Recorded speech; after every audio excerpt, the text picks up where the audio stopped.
నమస్తే, welcome to Jillavani news. ముందుగా headlines చూద్దాం. అనకాపల్లి శాసనసభ్యులు కొలతల రామకృష్ణ అసెంబ్లీలో కూటమి ప్రభుత్వం రాష్ట్రంలోని అభివృద్ధిపై, నియోజకవర్గాల సమస్యలపై మాట్లాడడం జరిగింది. ఆ సమస్యలపై సంబంధిత మంత్రులు స్పందించి ఆ సమస్యలను పూర్తి స్థాయిలో అమలు చేస్తామని తెలిపారు. ఈరోజు శాసనసభలో ఉత్తరాంధ్ర అభివృద్ధి కోసం మాట్లాడిన కొనతాల, కూటమి ప్రభుత్వం ట్రిపుల్ ఇంజిన్ సర్కార్, business reformer of the year 2025 ముఖ్యమంత్రి అన్నారు. ఇండియాలోనే వ్యవసాయ రంగంలో ఆంధ్రప్రదేశ్ 10.4% ముందంజు. పారిశ్రామిక అభివృద్ధి కేంద్రంగా అనకాపల్లి జిల్లా, స్టీల్ ప్లాంట్ ఆదుకున్నది కూటమి ప్రభుత్వం అన్నారు. విద్య, వైద్యలో నెంబర్ 1 రాష్ట్రంగా ఆంధ్రప్రదేశ్. విశాఖపట్నం మహిళలు శాంతి భద్రతలతో పనిచేయగలిగే ప్రాంతం. గ్రీన్ బెల్ట్ కారణంగా ఇన్వెస్టర్లు విశాఖపట్నం వైపే. విశాఖపట్నంలో సబర్బన్ రైల్వే స్టేషన్ ఏర్పాటు చేయాలని కొనతాల విన్నవించారు. పెద్దలు కొనతాల రామకృష్ణ గారు చెప్పండి. ధన్యవాదాలు అధ్యక్ష. ఈరోజు గవర్నర్ గారి ప్రసంగానికి ధన్యవాదాలు. పెద్దలు కొనతాల రామకృష్ణ గారు చెప్పండి. ధన్యవాదాలు అధ్యక్ష. ఈరోజు గవర్నర్ గారి ప్రసంగానికి ధన్యవాదాలు తెలియపరుస్తున్న తీర్మానానికి జనసేన శాసనసభ పక్షం తరఫున నా పూర్తి సంపూర్ణ మద్దతు తెలియపరుస్తూ, ఒక విధ్వంసకర రాష్ట్రాన్ని నుంచి రాష్ట్రం పునర్నిర్మాణం వైపు దేశంలోనే అత్యంత ప్రతిభావంతమైనటువంటి రాష్ట్రంగా రూపొందించడంలో మన గౌరవ ముఖ్యమంత్రి గారు కృషి ఈ సందర్భంగా చెప్పాల్సినటువంటి అవసరం ఉంది అధ్యక్ష. ఈ రాష్ట్రం ఇప్పుడున్నటువంటి పరిస్థితి చూస్తే ఇదొక స్వర్ణావకాశంగా రాష్ట్రాన్ని తీర్చిదిద్దే విధంగా కేంద్రంలో ప్రధానమంత్రి నరేంద్ర మోడీ గారు రాష్ట్రంలో పరిపాలనా అనుభవం ఉండి దేశంలోనే అత్యంత సీనియర్ రాజకీయ నాయకులుగా ఇటువంటి క్లిష్ట పరిస్థితుల్లో రాష్ట్ర ఆర్థిక సంక్షోభం నుంచి పునర్నిర్మాణం చేస్తూ దేశంలోనే 8వ ముఖ్య రాష్ట్రంగా జిఎస్డిపి నమోదు చేసుకున్నటువంటి రాష్ట్రం. అంతేకాకుండా ఈ దేశంలోనే నెంబర్ 1 రాష్ట్రంగా ఏవైతే పెట్టుబడులు వస్తున్నాయో పెట్టుబడులు అన్ని రాష్ట్రాల కంటే ఎక్కువ పెట్టుబడులు ఈ 18 మాసాల్లో మన రాష్ట్రం రావటం అన్నది చాలా గొప్ప విషయం. 25% పెట్టుబడులు బ్యాంక్ ఆఫ్ బరోడా, ఫోర్బ్స్ నివేదిక ప్రకారంగా ఈ రాష్ట్రానికి అత్యధిక పెట్టుబడులు రావడమే కాకుండా రాష్ట్ర పురోభివృద్ధి బాట వైపు వెళ్తూ గ్రోత్ రేట్ కూడా 10.75% నుంచి దేశం గ్రోత్ రేట్ కంటే ఎక్కువ శాతం మనం నమోదు చేసుకున్నటువంటి అవకాశాన్ని తక్కువ టైంలో తీసుకురాగలిగారు మన గౌరవ ముఖ్యమంత్రి గారు. మనకి కేంద్రం ఎప్పుడు కూడా డబుల్ ఇంజిన్ సర్కార్ అంటారు అధ్యక్ష, కానీ మన దగ్గర ఉన్నది మటుకు ట్రిపుల్ ఇంజిన్ సర్కారు. అటు నరేంద్ర మోడీ గారు ప్రధానమంత్రి గారు, ఇటు చంద్రబాబు నాయుడు గారు, వీరికి తోడుగా పవన్ కళ్యాణ్ గారు కూడా తోడవడం వల్ల మరింతగా స్పీడ్గా ఈ రాష్ట్రం అభివృద్ధి చెందేటువంటి అవకాశంలో ముందుకు వెళ్తుంది అధ్యక్ష. ఉదాహరణకి వ్యవసాయ రంగం కానీ, పారిశ్రామిక రంగం కానీ, సేవా రంగాలు కానీ అన్ని రంగాల్లో కూడా సర్వతోముఖాభివృద్ధి సాధిస్తూ అన్ని రంగాల్లో కూడా ముందంజ వెళ్తున్నటువంటి పరిస్థితుల్లో మన దేశ అభివృద్ధి వ్యవసాయ రంగంలో 3.1% ఉంటే మన రాష్ట్రంలో 10.14% అభివృద్ధి నమోదు చేసుకున్నటువంటి పరిస్థితులు ఉన్నాయి అధ్యక్ష. పరిశ్రమకు వస్తే దేశవ్యాప్తంగా 7% అభివృద్ధి ఉంటే మన రాష్ట్రంలో 9.15% అభివృద్ధి సాధించుకున్నాం అధ్యక్ష. సర్వీస్ సెక్టర్లు అయితే 9.3% దేశవ్యాప్తంగా ఉంటే మన రాష్ట్రం 10.67% అభివృద్ధి సాధించుకున్నాం.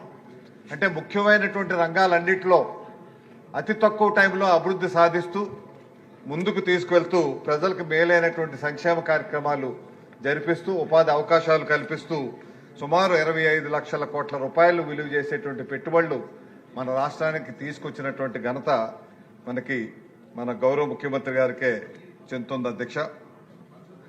అదేవిధంగా కాగ్ రిపోర్టు ప్రకారంగా చూస్తే మనం గత 9 మాసాల్లో క్యాపిటల్ ఎక్స్పెండిచరు చేసేది సుమారు 19,000 కోట్ల రూపాయలు గత 5 సంవత్సరాల్లో ఎప్పుడూ ఎంత ఎక్కువగా క్యాపిటల్ ఎక్స్పెండిచర్ చేసినటువంటి దాఖలాలు లేవు అధ్యక్ష. ఇటువంటి ఆర్థిక సంక్షోభంలో కూడా ఇటువంటి క్యాపిటల్ ఎక్స్పెండిచర్ చేయడం అన్నది ముదాహం. అదేవిధంగా మనకి ఎల్సిటీ రంగం చూస్తే ఉదాహరణకి గత ప్రభుత్వం 5 సంవత్సరాల్లో సుమారు 30,000 కోట్ల రూపాయలు అదనంగా ట్రూఅప్ ఛార్జెస్ అనేసి విధించింది.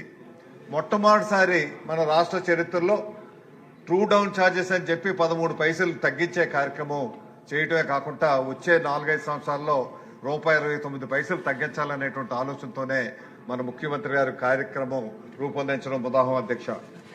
ముఖ్యంగా ఇక్కడ ఒక విషయం చెప్పాలి అధ్యక్ష.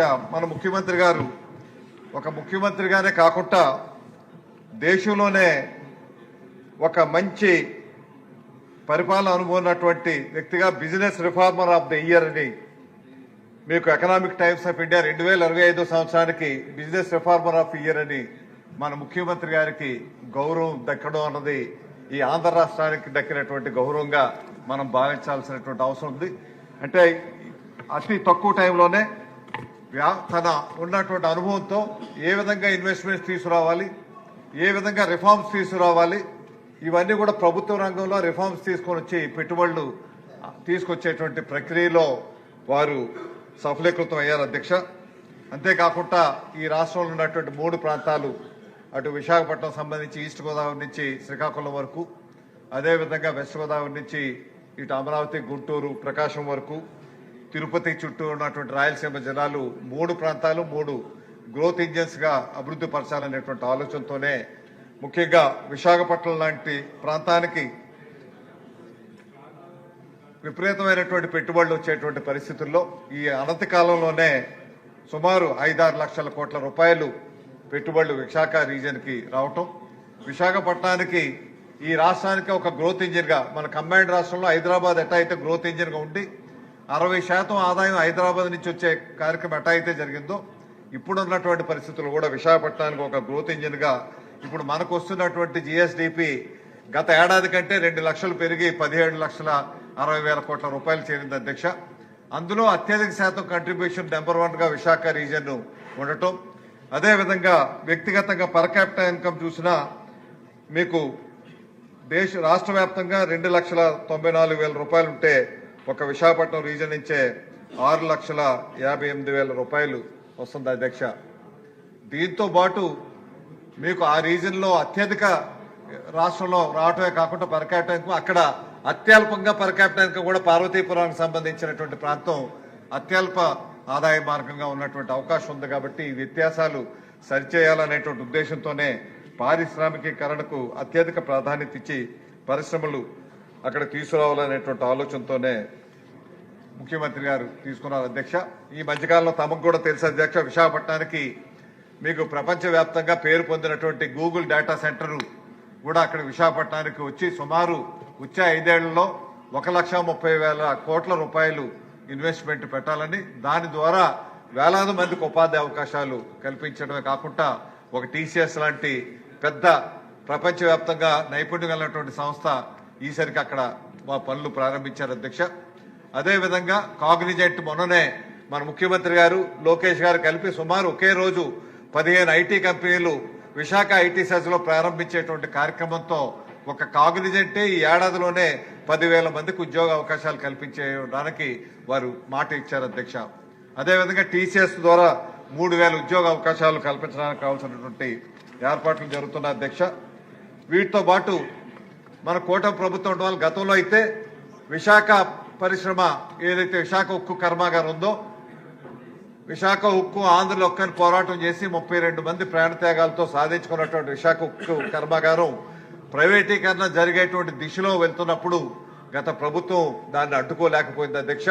ఇప్పుడు కూటమి ప్రభుత్వం వచ్చాక అది అడ్డుకోవడమే కాకుండా ప్రైవేటీకరణను ఆపించి మళ్లీ అది లాభాల బాటలోకి వెళ్లే విధంగా సుమారు 11,400 కోట్ల రూపాయలు కేంద్ర ప్రభుత్వం సాయం, రాష్ట్ర ప్రభుత్వం కూడా సుమారు వారి రాష్ట్ర ప్రభుత్వానికి కట్టాల్సినటువంటి ఛార్జెస్ కూడా 3,000 కోట్ల రూపాయలు రాయితీని రద్దు చేసేటువంటి కార్యక్రమం చేసి ఈ రోజు 54 కోట్ల రూపాయలు లాభాలు జనవరిలో వచ్చే విధంగా రూపొందించబడ్డదంటే ఆ ఘనత ఎన్డీఏ కూటమికి, మన ముఖ్యమంత్రి గారికి, ఉప ముఖ్యమంత్రి గారు పవన్ కళ్యాణ్ గారికి దక్కుతుంది. అటువంటి కర్మాగారాన్ని మనం కాపాడుకోవడమే కాకుండా దేశంలోనే అత్యంత పెద్ద Arcelor Mittal and Nippon steel plant ఒకటి నక్కపల్లి మా అనితమ్మ గారి నియోజకవర్గంలో ఒక మంచి స్టీల్ ప్లాంట్ వస్తుంది అధ్యక్ష. 1,60,000 కోట్ల రూపాయలతో ఆ స్టీల్ ప్లాంట్ వచ్చి సుమారు 60,000 మందికి ఉద్యోగ అవకాశాలు కల్పించేటువంటి ఒక ప్లాంట్ వస్తూ ఉంది.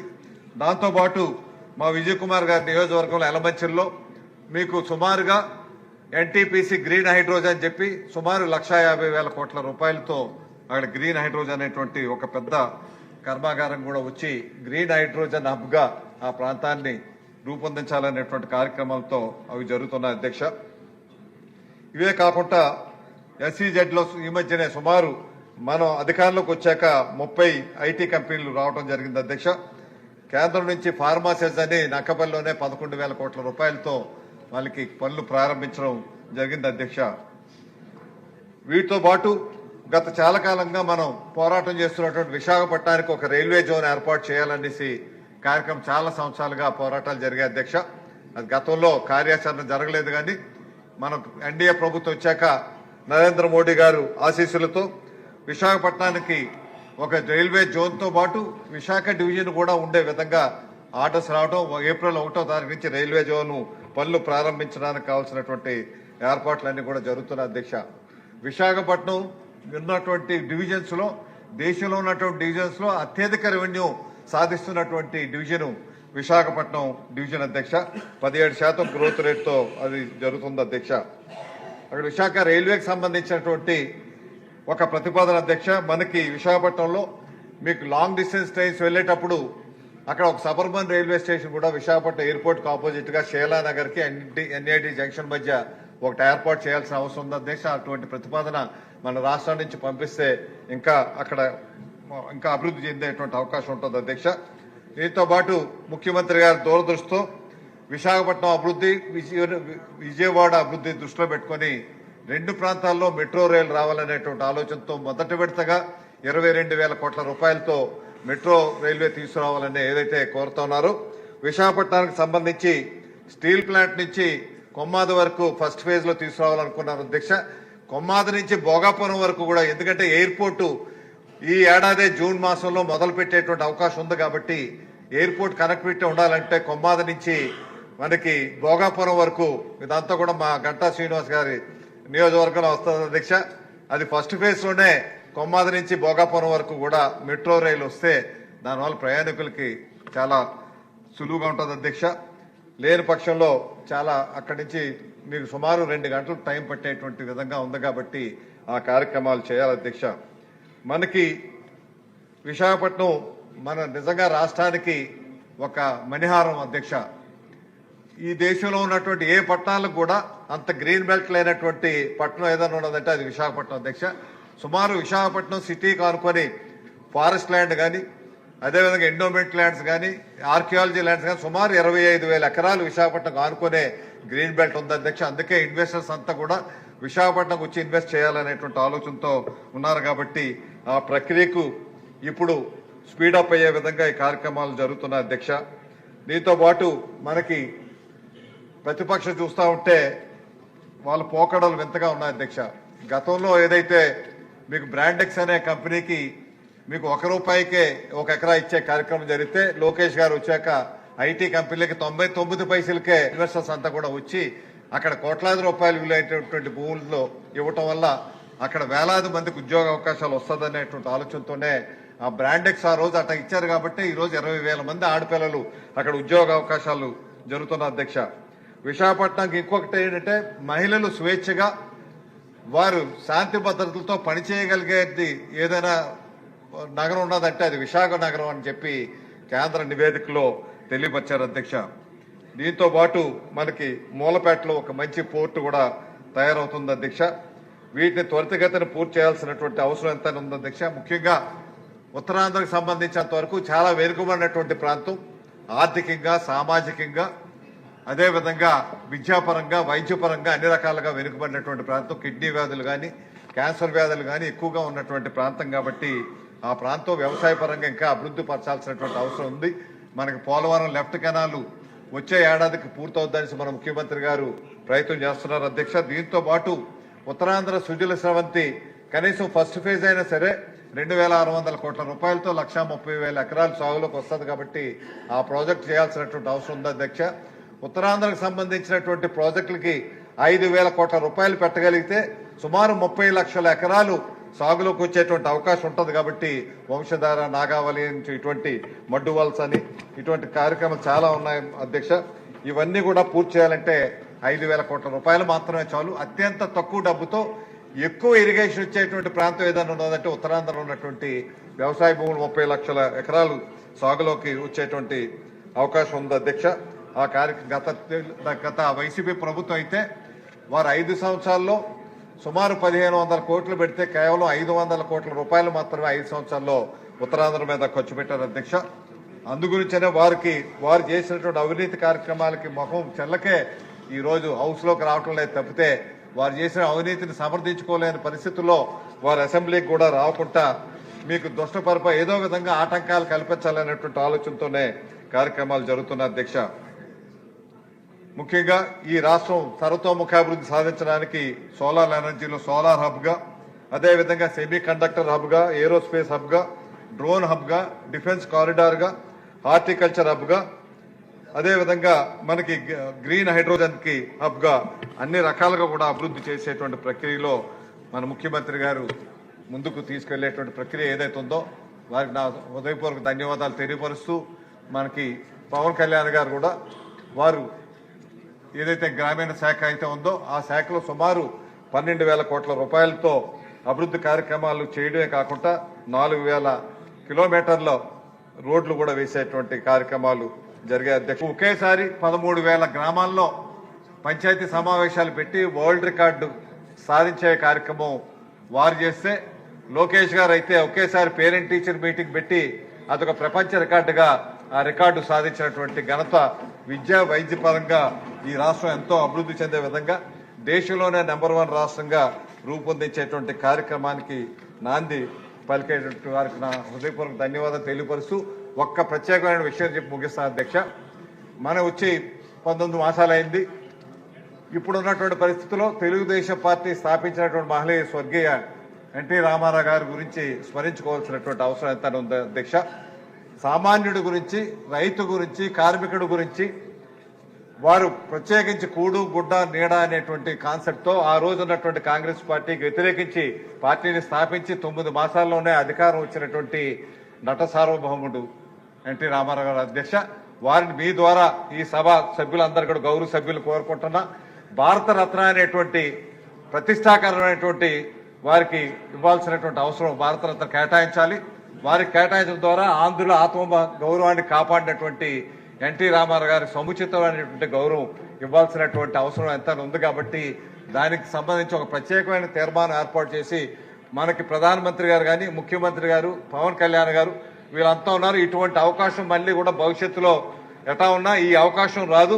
ఇటువంటి మంచి అవకాశంలో ఇప్పుడే భారతరత్న సాధించుకోగలుగుతాం కాబట్టి ఒక ప్రత్యేకమైన చర్చ పెట్టుకొని ఈ సమావేశం ఏకగ్రీవ తీర్మానం చేసి మన కేంద్ర ప్రభుత్వానికి పంపించి ఒకసారి మీరు, స్పీకర్ గారు, మన ముఖ్యమంత్రి గారు, ఉప ముఖ్యమంత్రి గారు అందరూ కూడా కలిసి ప్రధానమంత్రి గారిని కలిసి విన్నవించి వారి సాధించుకోవాల్సినటువంటి అవసరం ఎంతైనా ఉందని తెలియపరుస్తున్నాను అధ్యక్ష. ఇంకొక విషయం కూడా తెలియపరుస్తానంట, ఎందుకంటే ఆ వంశంతో గొప్ప ఒక్క నిమిషంలో అయిపోద్ది అధ్యక్ష. మొన్ననే చూశాను నేను, లోకేష్ గారు అన్నారు నాకు పోటీ మా ఇంట్లో సభ్యులే అని చెప్పారు. మరి నారా దేవాంశ్ చూస్తే 10 సంవత్సరాల్లోనే చైల్డ్ ప్రాడిగీగా, చెస్ లో అయితే ఆయన ఫాస్టెస్ట్ చెక్మేట్ సాల్వర్ గా ఆయనకు ఒక బిరుదు కూడా వచ్చింది అధ్యక్ష. వరల్డ్ బుక్ ఆఫ్ రికార్డ్స్ లో 2025లో నమోదు చేసుకుని లండన్ వెస్ట్ మినిస్టర్ హాల్లో వారికి అది ప్రదానం చేశారు అధ్యక్ష. అంత చిన్న వయసులో అది రావటం అన్నది సామాన్యమైనటువంటి విషయం కాదు అధ్యక్ష. అదే కాకుండా ఆయన రెండో రికార్డు ఏంటంటే 70th టవర్ ఆఫ్ హనోయ్ అనేసి అక్కడ కూడా 1 నిమిషం 43 సెకండ్లో అది సాల్వ్ చేయగలిగారు అధ్యక్ష చిన్న వయసులో. అదేవిధంగా ఇంకోటి 9 చెస్ బోర్డ్స్ ని 32 ఉన్నటువంటి పాన్స్ ని 5 నిమిషాల్లోనే అది సాల్వ్ చేసినటువంటి ఘనత తీసుకొచ్చినటువంటి వారైతే ఇక నారా భువనేశ్వర్ గురించి చెప్తే వారికి కూడా 2025లో outstanding dairy professional award 2025లో ఇండియన్ డైరీ అసోసియేషన్ వారికి ఇవ్వడం జరిగింది అధ్యక్ష. మీకు ఎన్టీ రామారావు గారు మనవరాలైనటువంటి నారా బ్రహ్మణి గారికి, లోకేష్ గారి సతీమణి గారికి అయితే golden peacock excellence in corporate governance అన్నది నేషన్ వైడ్ వచ్చింది ఎఫ్ఎంసీజీ గ్రూపులకి. అదేవిధంగా most powerful women in India UK corporate excellence వారు ఇచ్చినటువంటి అవార్డ్స్ ఉన్నాయి అధ్యక్ష. ఇటువంటి చరిత్ర కలిగినటువంటి నాయకులు మనకు ఉండడం నిజంగా ఈ రాష్ట్రానికి ఒక గౌరవప్రదంగా గావిస్తూ మరొకసారి మీ ద్వారా గౌరవ సభను కోరుకుంటున్నా అధ్యక్ష. మన భారతరత్న ఎన్టీ రామారావు గారికి వచ్చే విధంగా మీరు కృషి చేయాల్సిందిగా కోరుతూ మరొకసారి గవర్నర్ గారి ప్రసంగానికి జనసేన పార్టీ తరఫున హృదయపూర్వక సంపూర్ణ ధన్యవాదాలు, మద్దతు తెలియపరుస్తూ సెలవు తీసుకుంటాను.